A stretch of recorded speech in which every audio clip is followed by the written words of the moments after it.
Scott, it's so good to have you on the podcast. Welcome. Carey, such a pleasure. Thank you for the spotlight and the platform today. Oh, you're so welcome. So you, like me, have gotten the opportunity to interview hundreds of fascinating leadership experts. You've got volume 1, I guess, of Master Mentors. So you've taken 30 of your first 150 interviews and kind of condensed it into some incredible wisdom, which is great. But I mean, you've talked to Arianna Huffington, Ryan Holiday, Liz Wiseman, Adam Grant, and so many others, General Stanley McChrystal. What are some, because I get asked this question a lot, so I'd love your take. What are some common characteristics of top tier leaders that you've seen? I interviewed Deepak Chopra yesterday, and there aren't two people more dissimilar than Scott Miller and Deepak Chopra, right? Okay. But I tell you, what all the guests have in common, and for that matter, the leaders, my answer might surprise you, is it's probably not character. Although I think they all have strong character for the most part, and that's probably not competence. They're all competent or they wouldn't be in their positions. I think there's two things that I recognize that is a commonality amongst everyone on the podcast and leaders that I admire. One is they have an abundance mindset. They have what Dr. Covey, FranklinCovey's co-founder, would call a abundance mentality. There isn't a scarce bone in their body. They're strategic, they're shrewd, they're smart, but they also have an abundance mindset. There's enough to go around, right? Enough love, attention, fame, credit, budget, income, readers. They all share this idea of living their life through an abundance mentality. Another one is that they have an indefatigable work ethic. I mean, these people just work hard. They outwork everybody. In fact, most times, they aren't any smarter than you and I. They didn't go to an Ivy League school that you and I couldn't have gotten into. Some of them did, some of them didn't. But what they do is they rise earlier and they go to sleep later, and they manage their day fiercely well. Their intensity in terms of their focus, their ability to say yes or say no, not to get caught into boondoggles. They're actually usually quite fiercely deliberate on what they do and don't do. They just outwork people, and their days are usually more productive than others because they're so disciplined and focused on what it is they're trying to accomplish. It's often not fame or even money. Most of them have that, and they have wealth or whatever if they don't.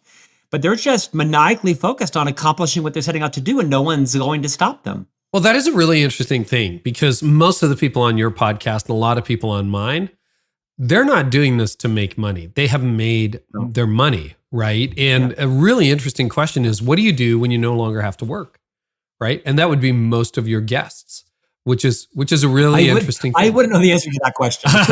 That's right. You've got kids, right? You're like, I gotta put food on the table. Let's talk about abundance mentality, because I think sometimes that can seem very woo-woo, very new age. Yes. And yet I really believe it is a game changer. And it is something I think I naturally come by abundance mentality, but I think I've gotten better at it. I think that I felt a little more, they talk about productive paranoia. I had a lot more of that 30 years ago than I have today. I don't see people as enemies or rivals, maybe a worthy rival in the Simon Sinek, Adam Grant kind of way. But how does abundance mentality factor into success, Scott? Well, first of all, I think scarcity is a natural human default. This is not a bad thing. Good people can have scarce thoughts. Right. Bad people can have abundance thoughts. So I think first is it's common. It's frequent that as individuals we have some sense of competition or jealousy or insecurity. That's part of being a human being. So I don't mean to demonize that at all. No. Look at Ukraine, right? Look what's going on in the world in many areas, and people are desperate to get bread, right, and water, and electricity. Oh yeah. Ask us if. Go ahead. No. Go ahead. Complete your thought.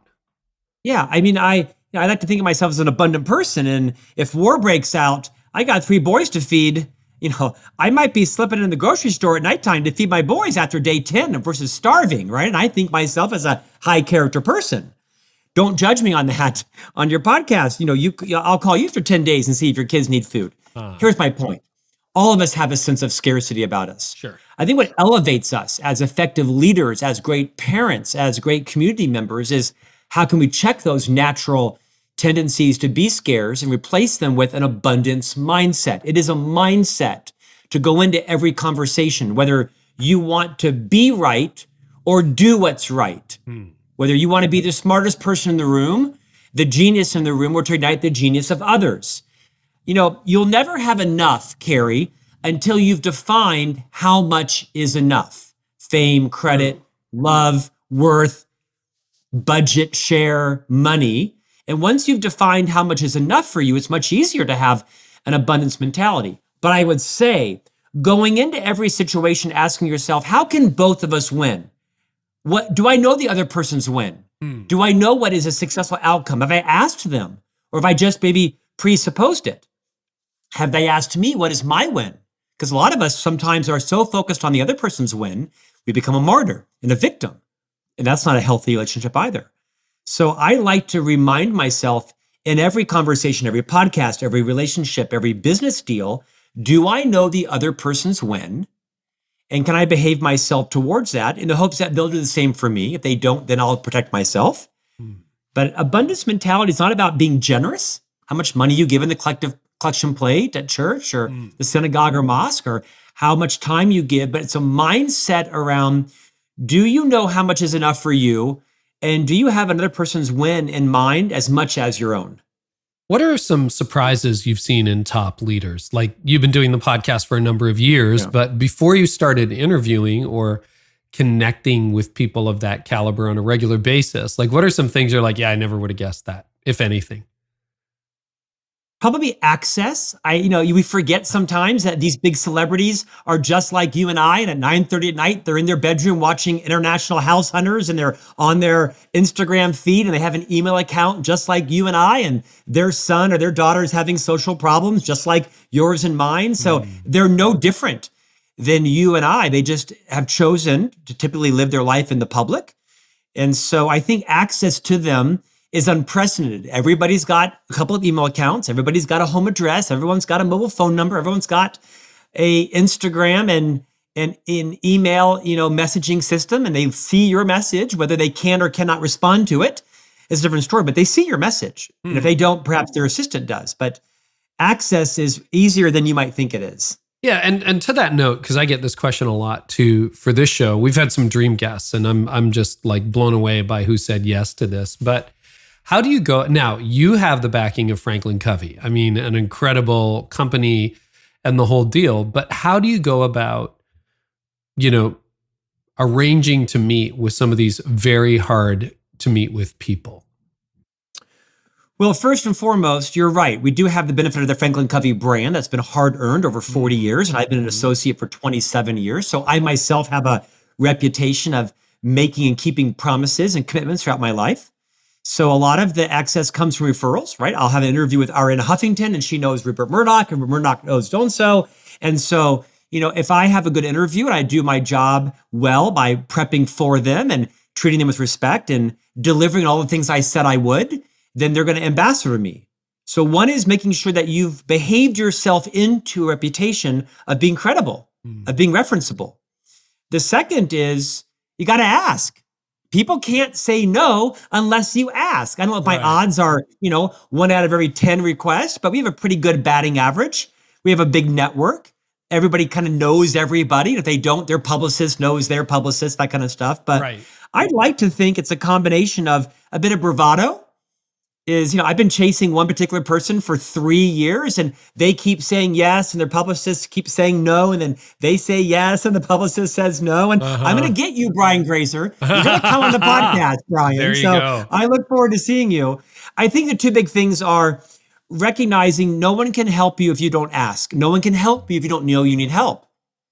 And they're just like you and I, right? They're writing books. They have businesses. They have brands. And so they want the publicity and the connection with the audience as much as someone else does. So don't overinflate someone's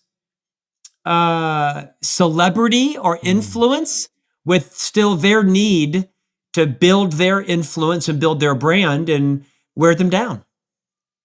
Oftentimes they don't even know you're asking, right? It's the publicist or the agent or the literary person that says no. And if you actually saw them somewhere, they say, oh yeah, I'd be happy to come on your podcast. I mean, as long as you're not asking them ambush questions or you're doing, Bharat kind of things, right? That's, appropriate for him, but not for my brand. I make sure that every guest has a great experience. We're on time, we're ticked, we're tied. I've read their book cover to cover if I can, and treat them with respect. And then if I need to ask them for an introduction, 10 times out of 10, they say yes. That is really good to know. And that's something I should note because I rarely follow up with alumni and ask them for anything. And I should probably do that. I should probably do that a little bit more because they've had good experiences.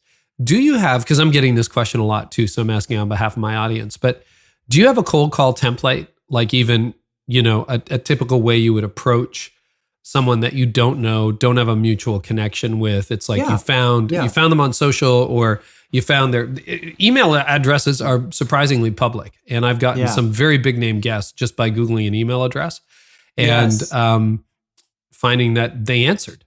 Like it's crazy. Yes. So what? My cold call script is called Drew Young. And he's the gentleman that helps to produce our podcast. We met Drew. Yeah. He helped us set up. And so I'll tell you, kind of my secret weapon is I'm a fairly ferocious person, big personality, somewhat charismatic, loud. Drew is the opposite. He's very quiet. He's very calm and very demure. He oozes credibility. He oozes nonchalantness, if that's a word. And so Drew's kind of my secret weapon, right? When my style doesn't work or isn't the right style for the potential guest, we sick Drew on him. Yeah. And Drew goes after them, and Drew has an amazing ability to be disarming. It's all very genuine. It's not a charade. This is who he is. My blood pressure is sort of off the charts, and his is sometimes you got to resuscitate him. But it works well when that person responds well to that type of overture. Might be the publicist, might be the agent, or the person themselves. Generally speaking, I would remind all your listeners and viewers, if you're looking for someone to come on your podcast or come to your fundraiser or speak at your event, don't get confused with their public image, because don't believe all their press. They still are very interested in giving back. Most of them have an abundance mentality. They would love the opportunity to talk to your guest, whether it sells a book or a book's a keynote. Most of these people are still in it for all the right reasons. And they want to come on, and if they can have something to share that will help your listeners, your audience, your congregation, they're going to do it. Oh, that's good to know. How do you work with someone with a radically different personality than you? I think one of the traps of leadership is we tend to look for, Scott number 2, and we look for those characteristics. Yeah. It's really fun that you and Drew have almost opposite personalities. Yeah. Yeah. It's a little bit of a slippery slope, right? First, it takes self-awareness. Right. It takes deep self-awareness to understand what's it like to be in a meeting with Scott Miller. What's it like to be on a webcast with Scott, or a podcast, or share the stage, or work a trade show booth, or take tickets in line? I have to be really understanding and self-aware of what it's like to be on the other side of a relationship with me. And once I know that, then I can figure out how to complement my strengths and my weaknesses. I have them. I have to be very vulnerable. I think vulnerability is a leadership competency, just like managing the P&L and calculating margin and EBITDA. Vulnerability is a new leadership competency where you can talk about your strengths, talk about your weaknesses, teach through your weaknesses, and then talk openly about the things you do well. I'm not a very good linear thinker. I am a great executor. I'm a big person, big vision person, but I don't always get sequence right. Like if you were to name, 14 steps in a process, I might get 8 of them right. And I might mix up a few because, there's no right or wrong answer to process necessarily. But the more self-aware you are, the more you have the courage and the vulnerability to complement yourself with people who aren't like you. Now, some people I hire are like me. I don't want to hire everyone who's Drew because I thrive on high energy. Drew has lots of energy, but it's more sustained and more calibrated than mine. I think it comes down to just knowing who you are and what your strengths and weaknesses are, and being very comfortable talking about them, and therefore building a team around them. So you've got your book, Master Mentors. Out of, what was it, about 150 podcasts, you chose 30 that you would highlight. And that, people ask me, what's your favorite episode? It's like choosing between your children. I just don't want to do it. Now, there are definitely some at the bottom of the list and a bunch at the top, but you had to make the cut at 30. How did you determine who made it and who didn't to this book? Yeah, I'll be very transparent with you. So FranklinCovey is a public company, so they have to approve my books. And so we've had some guests on that went a bit sideways, and we may or may not have aired their episode because they just, said things that were outrageous and weren't appropriate to air. So that went into the can. And they were such big celebrities, they never knew, quite frankly, right? Right. Yeah. You've They been weren't there. waiting for the episode to come out. Yeah. That they weren't waiting. Yeah, exactly. Although you'd be surprised at how many big celebrities text me and say, I thought I was airing next week. I'm thinking, seriously, you were on Ellen yesterday. Why do you care if my episode airs? I picked them on several criteria. One was I allow every master mentor to vet their chapter. So they have editorial control. What's interesting is the bigger name they are, the more they trust me. Like Seth Godin, didn't even read it. Scott, I trust you, just do it. And the smaller celebrity, they made like 40 edits, right? So I get that there's an inverse correlation in their celebrity and maybe self-confidence. But really the criteria was, did I think that the insight would resonate with a broad audience? You know, when I actually pitched this book to a different publisher, a publisher who's published many of my books behind me, they passed on it. They said, no, it's too episodic. Everything needs like a baseball theme or a leadership theme or a heart theme. And I said, no, it doesn't. And thank you. And you're mistaken. And so I went to HarperCollins and, you know, the book has sold, 40,000 copies and I can't keep up with the keynotes on it. Congratulations. And I've just written Master Mentors Volume 2. The big idea there is it's very episodic. I wrote a book and one chapter is about abundance and the next is about brain health. And there's another is about, introverts and extroverts. Another one around self-discipline and choosing your identity. It's kind of chicken soup for the soul intentionally because I wanted the reader to open it up. And no matter what chapter they started on or stopped on, they probably could find a transformational insight that might work for them in their marriage, as a parent, as a spouse, as a neighbor, as a friend, as an entrepreneur, as a leader, as an employee. Someone who lost their job, someone who just found their job. So the criteria was obviously I spread it across people of different genders and races and competence profiles. It was also people I liked. Right. I got on the podcast. I liked them and thought, you know what? There's a nugget in there. I'm going to share that because oftentimes, Carey, some of the biggest wisdom from the guests comes after you've stopped recording. That's true. And they go on and talk and say, oh my gosh, why didn't you say that? So many of the insights here aren't from the podcast. They were from in the green room, or perhaps we shared a stage somewhere and I had a story to share about them. Oh, that's really neat. Give us a sample of some of the insights, the transformations that hit you personally the most. Yeah. So master mentor number 1 is a man named Nick Vujicic. Many of your audience may know him. He's been on the show. Yeah. Australian. Was he on your show? Yeah. Yeah.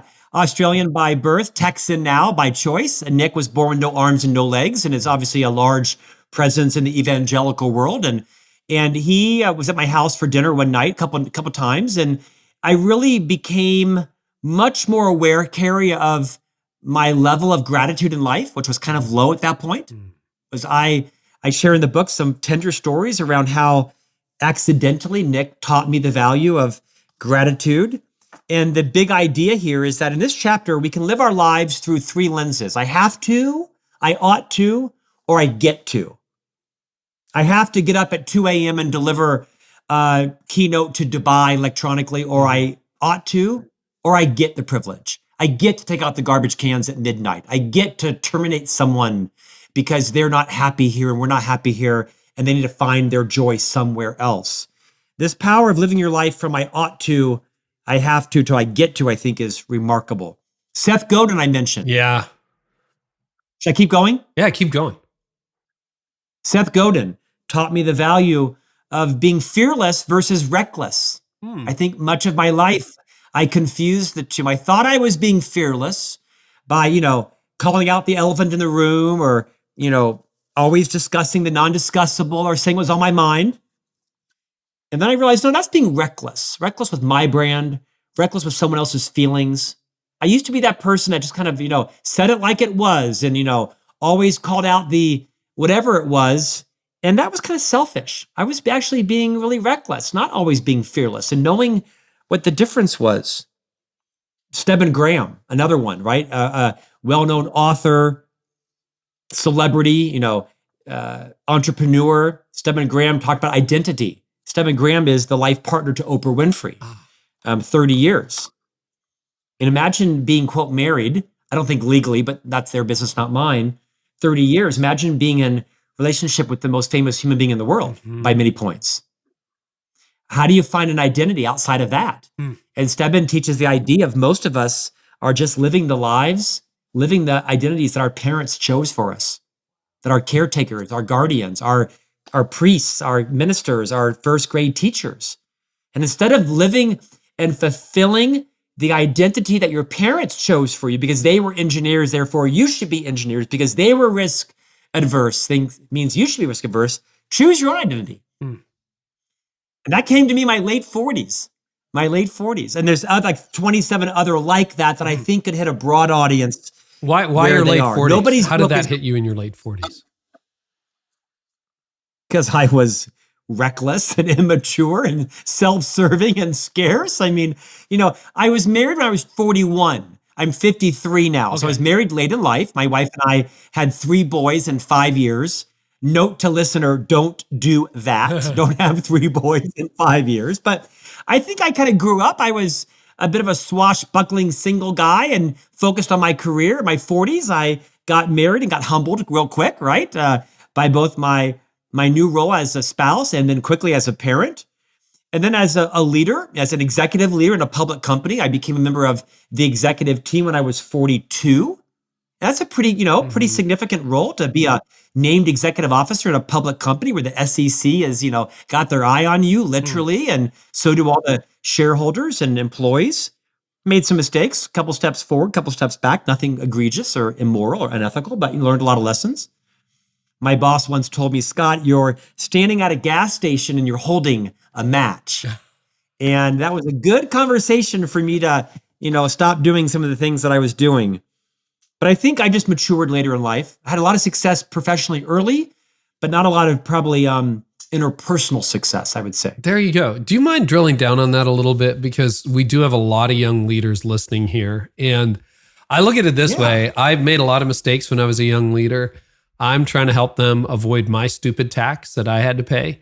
And because you do have a big personality. I mean, that we're 20 minutes into this and I can see that and saw that in prepping for the conversation. How did that work against you and how did it work for you in the first 20 years of your leadership? That's a profound question. One is I've had to learn how to play small because naturally I play big. Big personality, loud voice, cast a big shadow. I like the attention.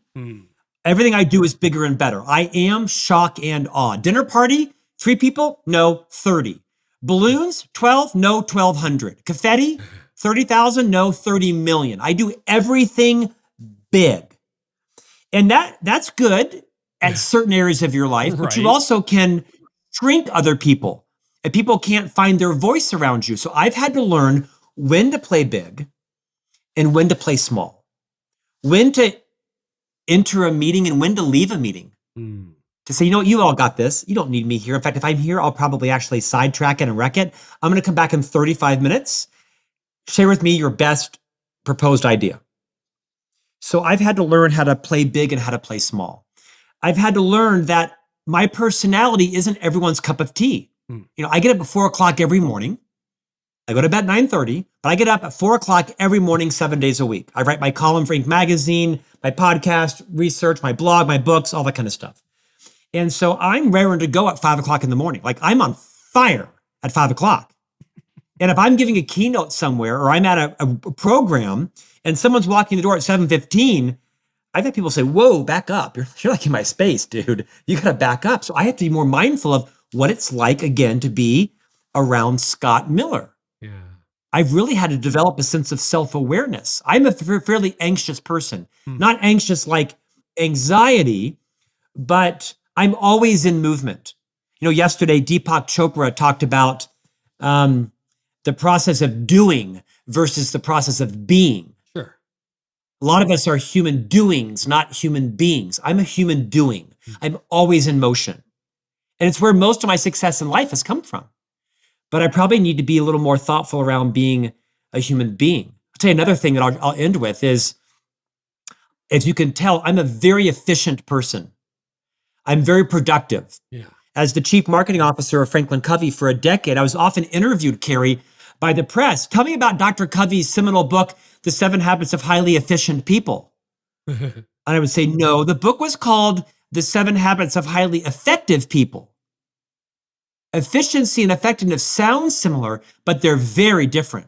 One is not better than the other. I was the poster boy for efficiency, kind of still am for most of my life, getting things done, checking things off, moving things forward. And what I realized is that you cannot be efficient in relationships. You can only be effective. And that concept was lost on me, even working for the company for 25 years until my 40s, where I realized, oh, so how I wash the car and how I write a blog and how I take out the garbage cans needs to be different than how I conduct a meeting and how I have a one-on-one conversation. Because oftentimes our biggest strengths, when overplayed, become our weaknesses. So with people, fast is slow and slow is fast. For those of you who can relate like me, don't become someone else. I don't want to lose my efficiency. It's what's built my brand and my wealth and my career. But it's also when I'm in trouble in relationships, it's because I've tried to metaphorically check them off, get them done, and move it along. I've learned that one too over the years. I'm always curious, Scott, about what makes people tick. That's been a big part of my journey. I'm a few years older than you, but not that far ahead. Do you have any idea what shaped you into that loud, efficient, Oh yeah, I know exactly. determined? Yeah. Do you mind sharing? I know exactly. Both my parents are fairly passive and quiet people. I call them both probably introverts. I was always a bubbly person, but I wasn't an aggressive person, or some friends call me ferocious, and I mean that in a good and probably bad way. I think I looked around the city where I was born, and I'm from Florida. I'm on the East Coast. I have a bit of an East Coast personality. Doesn't work so well in Utah. Different podcast. But I think I looked around, and the people I thought were successful, how I defined success, often materially, financially, they were bulldozers. They had big personalities. They took charge. They took no prisoners.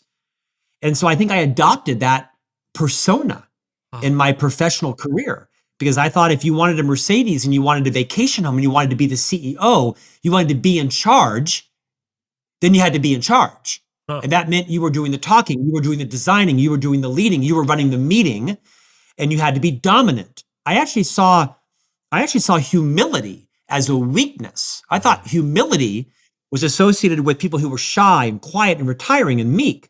Well, I eat those people for lunch, And I did until they spit me up. So I think it was that. To answer your question, I think actually I adopted the personality of what I defined what success looked like from a conglomeration of people and became that person. Did your parents wonder who on earth they created? Did that happen? I don't know. It's a good question. My parents are still alive and still married. Gosh, today is my dad's birthday. As a matter of fact, today we're taping this is my dad's happy birthday, Scott's birthday. dad. Wow. Yeah, Kenneth Miller. I got to call him. I don't know, but I think, I was raised in a very stable environment. I was raised as a Catholic. I'm still a Catholic. I am raising our 3 sons as a Catholic. My mother is a Methodist. We were raised in a Christian home where my mother did not work. She was a full-time mom, and my dad went to a 8 to 6 kind of job. Sure. My parents were both raised in very unstable families. My dad's dad died when he was 10. His twin brother caught polio and died. My mother's parents were alcoholics. So we were raised where stability was the number one value in our family. Stability over love, joy, happiness, frivolity, fun, touch. Stability was everything. And so I think I kind of broke out of that, and I'm a little more entrepreneurial, a little more risk prone than my parents are. I mean, I would say I was adopted, but my brother and I look identical, so I don't think I was. Probably not. But my parents instilled in me a great work ethic. They instilled in me an abundance mentality, a sense of gratitude. I just lacked the humility gene that they tried to transfer onto me. I answer this question a lot when I get interviewed, and I've written about it a fair bit. But if 53-year-old Scott could talk to 23-year-old Scott based on everything that 53-year-old Scott has learned, what would he say? One is recognize when your strengths, when overplayed, become your weaknesses. because I have frequently underestimated what it's like to be in a relationship with me. And when I say relationship, I might mean meeting, I might mean carpool, I might mean trade show booth, I might mean in variety, right? It's because none of us are nearly as self-aware as we think we are. I still to this day don't fully understand what it's like to be on the other side of a microphone with me. That's one thing. Second, I think I would probably care less what people think about me. Okay. Now, I definitely care. Well, they sound like a contradiction, but keep going. Yeah. Yeah. I do care if you think I have strong character. I do care if you think I am trustworthy. I do care if you think I'm dependable. I don't care if you think I'm smart, a good writer, a bad podcast guest, a good podcast host. I've stopped living my life with the approval of other people. I've stopped that because as you know, as you step into the public eye, there are blogs dedicated to my hair, to my glasses. Some people hate me. Some people stalk me because they love me. I mean, you can't be all things to all people. You got to kind of find your tribe. And so I've stopped caring less what people think about me, and I examine my motive more. Why am I doing this? Why am I saying that? Why am I pursuing that? What's my motive? Sometimes it's pure and sometimes it's nefarious. Good people have hidden agendas. Good people with high character have nefarious thoughts. And so I have to ask myself, am I more concerned with being right or doing right or finding right? And I'm not always clear on the motive. So I have to actually, exercise my conscience. You must have had some great bosses. I mean, to become the head of marketing for FranklinCovey, which is a very large, influential organization. What did your bosses do well in your career to date to help you succeed in a company when your personality is so big and sometimes works for you and occasionally works against you? What did your bosses do well? What a generous question. Generous me because I think it turns a spotlight onto those people. I was taught something at FranklinCovey that changed my complete leadership philosophy. And that was the idea of pre-forgiveness. Not just forgiveness, but pre-forgiveness. Scott, you're going to do things that are going to piss people off. You're going to say things that you're pre-forgiven. Now, you can't be pre-forgiven for the same thing 7 times. So, there's a culture that you have to align to. There are values that you have to learn. But I was pre-forgiven on many occasions when I didn't even know it. And oftentimes my leaders protected me from myself.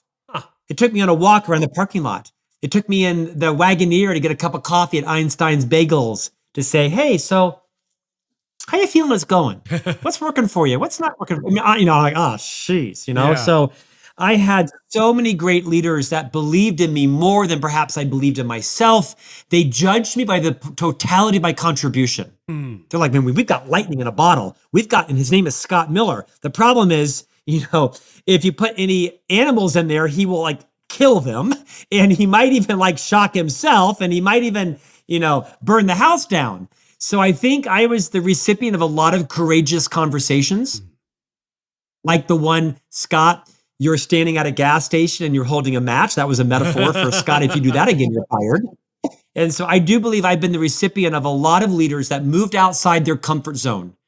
And they had radically candid conversation with me around my blind spots, around my self-image, around the way that I was being received by people. Scott, you can't do that. Scott, you can't say that. Scott, when you do this, here's how it's interpreted. Scott, that's genius, but that's a thought you keep in your head and you should not ever share again. And so I've been the recipient of, to your point, wonderfully abundant people that I often write about and give credit to in the books and on the podcast, and that believed in me more than perhaps I believed in myself at the time. How did you hear that in a healing way? Because there's a lot of young leaders, like if you go back a decade or two, who would hear something like that and go, "Oh, okay, I'm quitting. I'm leaving. I don't like this kind of feedback." And I've tried to grow more open to feedback as I've gotten older, but I'm not naturally open to feedback like that. How did you hear that as a gift? Carey, I don't think you're alone in that. I don't think most of us are as open to feedback as we all say we are. In fact, most of us aren't open to feedback, right? Because we all have brands and we all have feelings, and we often confuse our self-esteem with our self-confidence and our self-worth. I write about that in Master Mentors Volume 2. We use them interchangeably. I learned a very valuable lesson when I moved to Utah, and that is, I'll share this. Might resonate with your audience. I told you I was Catholic, right? Yeah. So I worked for the Walt Disney Company, and they invited me to leave after 4 years. Different story. Read my books for that one. But so where does a single Catholic boy move? Well, of course, to Provo, Utah, where all the Catholics are, right? I mean, no, there were no Catholics in Provo, Utah. So I came here like a serious bull in a china shop. And, this is a fairly evangelizing community. Yeah. Utah is, right? And not a faith that I'm a member of, but a faith that I have great respect for and have lived, in this state for 26 years now and learned to thrive very well amongst a community of very different and some like-minded people. Long story short, I came here with a bit of a badass label, kind of don't tread on me, really thick skin. I kind of used my Catholic badge as a bit of a shield. And honestly, I think I needed it because, Provo, Utah wasn't exactly a welcoming community 25 years ago to a non-member of that faith. It's a very exclusive faith, very inclusive, meaning you're either in or you're out. Right. There's no middle ground. That's not meant to be deleterious. It's just factual. So I developed thick skin, very thick skin. The problem is I've learned from Viola Davis, the famous actor producer, that the problem with thick skin is nothing gets in, but nothing gets out. And so instead of developing thick skin, she would say, develop translucent skin, transparent skin. Stuff comes in, stuff comes out. You keep what's valuable and you leave what's not. And I think that's been valuable for me to really understand, be open to someone giving me feedback. It's going to hurt. Rarely when someone says, can I give you some feedback? Do you think they're going to compliment me? It's never positive. It's always critical. And if you believe they have your best interest at heart, if you believe they love you enough to risk offending you, to risk violating your precious bubble around you, if you believe they have your best interest at heart, say, yeah, bring it on, bring it on. It might take me a few minutes to come around. I might not like it the first minute, but give me 3 minutes to come around. And that's what I usually do, is I usually smart. It kind of hurts. And I say, hang in there. I got to process this out loud. Don't judge me in the first 2 minutes. Judge me on the last 30 seconds. I'm going to come around to this. And I usually compartmentalize the feedback. And I ask myself, do they have my best interest at heart or not? And if I believe that they do, then I try to absorb the feedback. I never heard anybody say that, where it's like, hey, judge me by the last 30 seconds. Give me a few minutes to come around. I'm going to use that when I get triggered, and it's less and less as you get older, but I'm going to have to put that one in my pocket and pull it out when I need it. So you got it, brother. If my math is right, you also got the chance to work with the legendary Stephen R. Covey, author of The 7 Habits of Highly Effective People. And, you were in senior management in the company. He died about a decade ago. Is that correct? Passed away about a decade ago.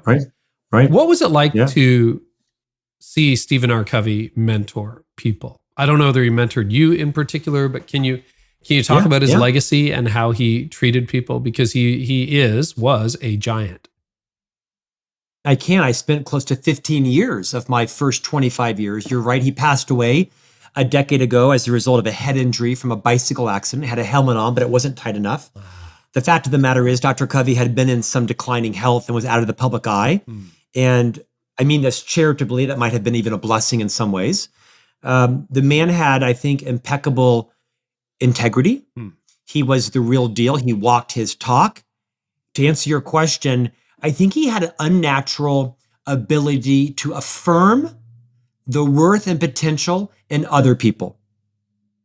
He was a man of tremendous religious faith. We didn't share that faith, right? He was a Mormon, I was a Catholic, and we would joke about that. I was, for many years, the only non-Mormon on the executive team. There was 10 of them and one of me. And we all went to each other's baptisms and weddings and confirmations and mission send-offs. And, we all were one big family. Religion did not define you. But of course, when you're friends with people, you know what's going on in their life, right? So you talk about it, you share. Very public in his faith. But I think his uncanny talent was affirming the worth of other people, making people feel seen and heard. And it's something I'm not great at, and I'm trying to improve because of my efficiency paradigm, because of my productivity mindset. I like to move things on. And I've got to be more disciplined, more deliberate in slowing down and really understanding what's going on with that person. Why are they behaving that way? They're behaving that way for a reason, not because they're a sociopath. Less than 10% of the world are sociopaths. But what's going on in their life, in their marriage, with their finances, with their children, with their parents, with their education, with their last boss? Why are they acting that way? And I interviewed Dr. Daniel Amen. He's a famous neuroscientist a few weeks ago. Has a new book out called You Happier. I highly recommend this book, You Happier. And he based on how to become happier based on the neuroscience of the brain. And one of his tips, Carey, this is going to sound fairly pedantic. One of his tips to live a happier life was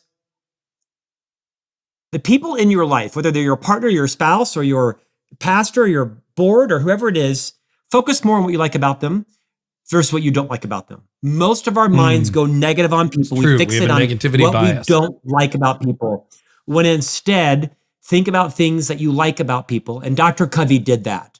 He always found something in you that was a spark he could help ignite. He was very present in the moment. You hear how Bill Clinton famously was always present in the moment. I'm not a raving fan of his, but I think he's done some things in hindsight that were probably wiser than we gave him credit for, and others are big fans of his. But you always heard he was very present in the moment with people. When you were in his presence, it was all that mattered was you. And I think Dr. Covey shared that discipline, that unnatural ability not to get distracted. All of us have a attention deficit in 2022. Sure. For some of us, this is a diagnosis, and for others, it's just life. And I think as leaders, when you can build that unnatural discipline to be in the moment with people, the dividends are incalculable. One of the things that's interested me is Dr. Covey easily could have been an author, speaker, and when he died, the company dies, right? That happens a lot to people. But FranklinCovey, we've had a number of different guests from FranklinCovey on this podcast, and it's thriving. I don't know, it might even be bigger than it was a decade ago when Dr. Covey passed. How did that happen? What happened? I mean, obviously he was such a big presence, and I know you merged with Franklin to become FranklinCovey. Correct. But can you talk a little bit about how a company outlives its founder? Because we have a lot of leaders who've started churches, started companies, started organizations, or are such a big presence that when they go, the organization's probably going to go too. So I have my perspective on this, and being a member of the executive team, I think I'm right, or at least accurate. I give credit to our chairman and our CEO, Bob Whitman. Bob Whitman did not want the company to be guru-centric because, look at the Atkins diet, right? I mean, look at so many. As soon as the founder dies, the whole company implodes. And so for many years prior to Dr. Covey's passing, Bob began to build a firm that was not dependent on any one person, one methodology, one book, or one personality. That's a dangerous slope. Dr. Covey had been out of the day-to-day operation for a decade. He was on the board of directors, but had not had a day-to-day hand in the company for over a decade. So around 2000, he was sort of moved into. That's right. And when did you merge with, what was it? Was it Franklin Journal Company? When did that happen? So in 1997, the FranklinCovey company merged with the Covey Leadership Center and became FranklinCovey. It really was an acquisition. No one knows that, but the Franklin Quest company bought the Covey Leadership Center. Both founders have since passed. Dear friends of mine, Hiram Smith and Stephen Covey. But it was really Bob Whitman who came to the firm, and he realized this company has got to last for centuries. I mean, look at Peter Drucker. True. Arguably the most influential mind. There is no Peter Drucker organization. There's some little tiny things, but quite frankly, it's nothing. And I'll tell you, I fear for Jim Collins because Jim Collins hasn't built an enterprise, I think, that is larger for him. And I think Kim Blanchard has, but many haven't. So it was Bob Whitman that realized we've got to have systems and processes and strategies and a culture and a group of people that can think broader than just Dr. Covey without minimizing him. This book still sells 5,000 copies a week. I know, that's crazy. 10 years it's after always his death. on the back, always on the bestseller list. Always. Right. And so there are 60, not 60, that's not true. There are about 30 content areas that are broader than just Dr. Covey's thinking, whether it be around change management or strategy execution. Obviously, he uncovered a set of principles that govern our methodology, but it was very deliberate to make sure that the firm could thrive. And to your point, it's much more even healthy now, bigger, more impactful than even when Dr. Covey was alive, and tribute to his legacy. Wow. And did I mean, I'm not asking you to out anybody, but I mean, obviously, I'm going to assume he didn't feel threatened by that, right? Did he think that was a good thing? Because I know a lot of founders who would feel threatened by that. Yeah. Yeah, I don't think he did. I think maybe some of his family did at times because his family still had a presence. But I mean, keep in mind, we are a public company. Yeah. So we have a fiduciary responsibility to our shareholders, our investors, our employees, our clients. So the company doesn't exist to serve any one person or any one group of people. This company is bigger than just us. We're stewards of this for centuries to come. And that was the philosophy of our chairman, Bob Whitman, who was also very dear friends with Dr. Covey. They didn't see everything eye to eye, but I really credit our chairman almost singularly for having the vision to diversify the opportunities broader than any one or two authors or gurus, if you will. So master mentors, everybody would love a mentor. Everybody would love to rub shoulders with some of the gurus that they see out there. What is your advice to particularly think about leaders without a platform, leaders without a big prestigious position who are saying, you know what, Scott, I need a mentor. What is your advice to that young leader in that position? Well, I am qualified to offer this because it just so happens I'm writing a new book for HarperCollins called The Ultimate Mentoring Guide. There you go. And there are about 14 to 15 roles that mentors play. So stand by for that book. Sure. Let me answer your question. I'm going to redefine mentorship because I think oftentimes we think a mentor is someone on the fourth floor or in the C-suite or has a C title. They have to be older and wiser and more accomplished. And that's not true. The most influential mentors in my life have never met me, and they don't know I'm even alive. I've read their books. I've listened to their podcast. I listen to their radio. They don't even know I exist, but yet they've had the most profound impact on me. And so I would redefine how you characterize, not you, how we characterize mentorship. Yes, there is great value in calling up and being part of a mentor program in your organization or forming one or matching Carey and Scott and having Carey mentor Scott on how to run a decent podcast or how to ask great questions. That absolutely has value. You should have that person in your life. You should clearly identify what is the role of a mentor and what is not their role and what is your role as a mentee and set boundaries so you don't cross those. I'm a strong advocate, unabashed advocate for having mentors in your life, formal and informal. But I would say to you, because you want to be the next, large pastor author, large congregation author, does not mean that Joel Osteen has to be your best friend or TD Jakes. Yeah. I can think of lots of people that could help you build that with business experience, with reputational experience, right? With doctrinal experience, whatever it is. So doesn't mean that Joel Osteen can't be your mentor, formally or informally. They also can't if you don't ask. But don't limit yourself to that. You can study people's paths to success and gain enormous and valuable wisdom from them to be mentored by them, having them never met you or know you even are alive.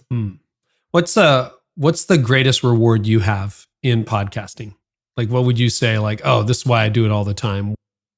My knee-jerk action is when a person of significant influence calls me up and says, hey, could you connect me to so-and-so? Wow. That's always validating. Like when a 4-star general calls you and says, hey, will you connect me with, Ambassador Huntsman or Governor so-and-so? It's always great because they trust me. They trust me to make a discreet, mutually beneficial connection. That was my first knee-jerk reaction.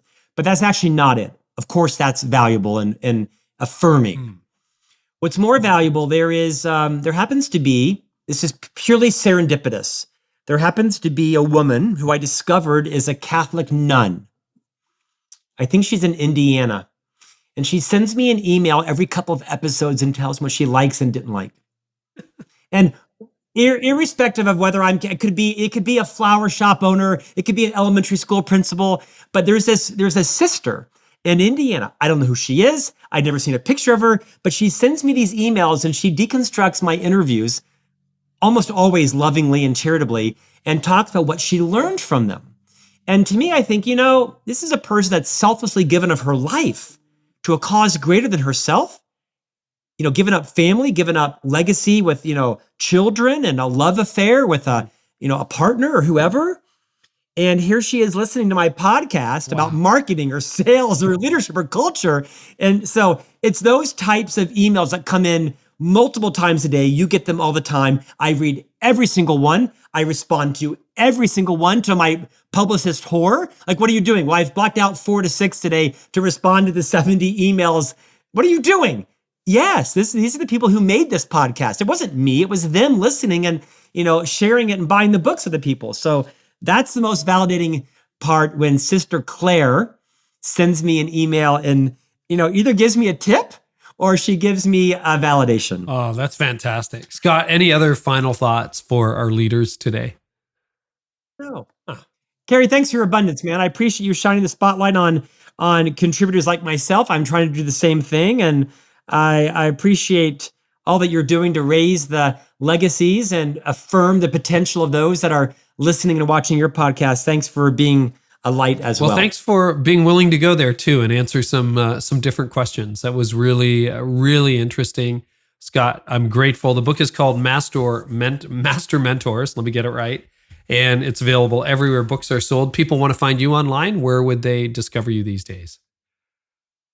That will be hard to miss me, according to my wife. And that wasn't a compliment she paid me. She thinks I'm overexposed. So you can visit me at scottjeffreymiller.com. You can visit FranklinCovey.com and subscribe to the podcast. My books are sold everywhere. You can follow me on LinkedIn, Instagram, Twitter, YouTube, TikTok, Facebook, you name it. I am there. Okay, Scott, thanks so much.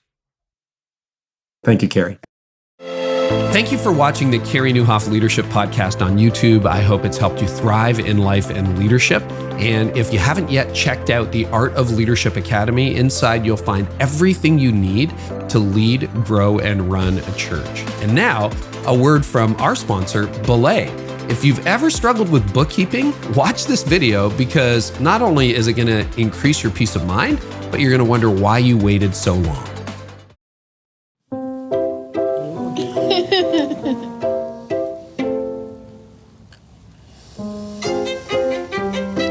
Dan, it's tax season. I still need all of your vendors' W-9 forms from last year. Here. That's nice, sweetheart. Bet I'm not thirsty. Whoa. A BELAY bookkeeper? Really? Is that where we are now? I took care of the forms for Dan this morning. They are already in your inbox. Oh. So Okay. let's Good. let them enjoy their day. Never miss a moment. Leave the tea. Modern Sit staffing down. from BELAY. Great, please. You know there's not even any real tea in there? Oh, well, she's a young girl. Let her have fun. Have fun today, sweetie. Get out. Go. You are being ridiculous.